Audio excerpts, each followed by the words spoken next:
جب تم نے آنکھ کھولی تو تم نے یہ غور کیوں نہیں کیا کہ تم کس قسم کی زندگی گزار رہے ہو، تم کس قسم کے نظام میں جکڑے ہوئے ہو، اور جو کچھ بھی تمہارے آس پاس ہو رہا ہے وہ کیوں ہو رہا ہے اور تمہیں کہاں لے کے جا رہا ہے، اس پہ تم نے کویسچن کیوں نہیں کیا؟ افلا تعقلون افلا تدبرون، یہ سوال ہم سے، میں سمجھتا ہوں کہ بہت اہم ہے جو ہم اپنے آپ سے کریں، اور ہمیں اس کے سوچنے کی اللہ توفیق دے کہ جو کچھ بھی ہو رہا ہے اور جس سسٹم میں کو ہم فالو کر رہے ہیں، ہمیں بڑی کامیابی سے، میں سمجھتا ہوں مسلم امہ کو ایک بڑا چیلنج یہ ہے کہ اس نے اپنے تصور کامیابی کو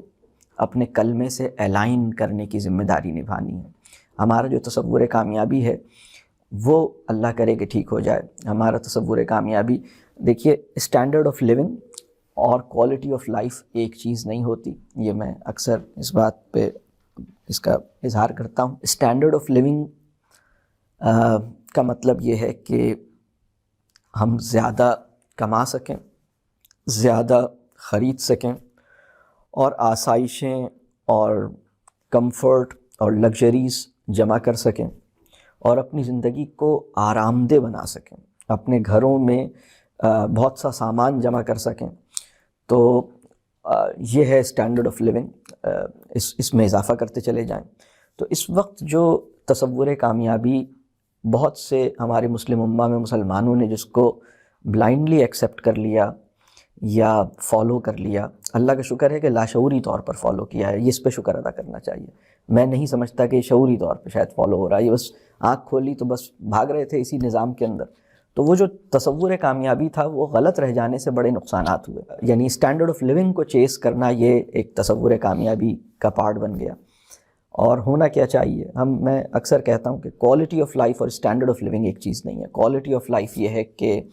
خوش رہ سکنے اور خوش رکھ سکنے کی قابلیت ہماری زندہ رہے، ہم خوش رہ سکیں اور خوش رکھ سکیں، ہم ایک بامانی زندگی کا تجربہ کر سکیں، ہم مطمئن ہو سکیں، تو یہ ہے کوالٹی آف لائف۔ اور ہم بہت ساری چیزیں جمع کر لیں اور ہم بہت زبردست قسم کا مکان بنا لیں، یہ ہے اسٹینڈرڈ آف لیونگ، اور بہت اپنی آسائشیں بڑھاتے چلے جائیں، گاڑی ہر کچھ عرصے کے بعد بہتر کرتے چلے جائیں، گھر میں آسائشیں ان میں اضافہ کرتے چلے جائیں۔ تو یہ جو اسٹینڈرڈ آف لیونگ کو کامیابی سمجھنے سے جو زندگی پیدا ہوتی ہے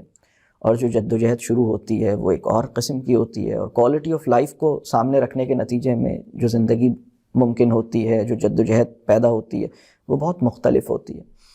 اور ہمارا مسلمانوں کا تصور کامیابی کیا ہونا چاہیے؟ تو ہمارا سب سے بڑا تصور کامیابی جو ہمارے عقیدے کا حصہ ہے، اللہ ہمیں حقیقی فلاح نصیب فرمائے، ہمیں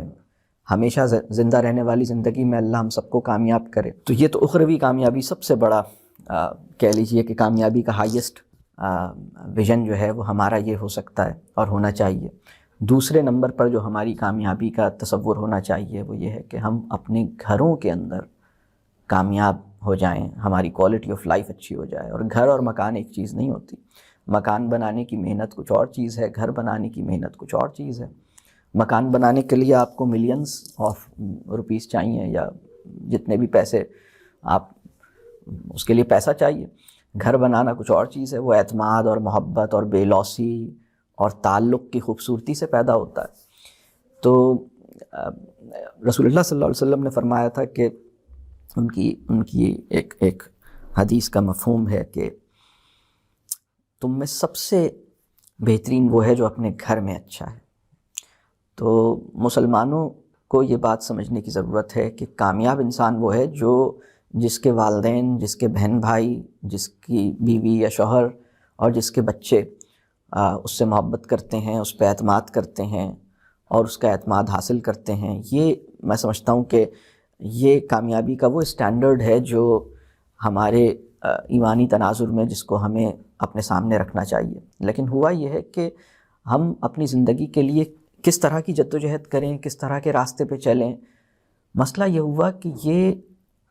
وہ جو راستہ تھا ہماری زندگی کا وہ ہمارے کلمے کے ساتھ الائن نہیں تھا، اور ہم لاشعوری طور پر ایک ایسے راستے پہ بھاگ رہے تھے جو ہمارا راستہ نہیں تھا۔ اللہ کا شکر ہے کہ لاشعوری طور پہ بھاگ رہے تھے، اگر شعوری طور پر بھاگتے تو یہ گناہ بہت بڑا ہوتا۔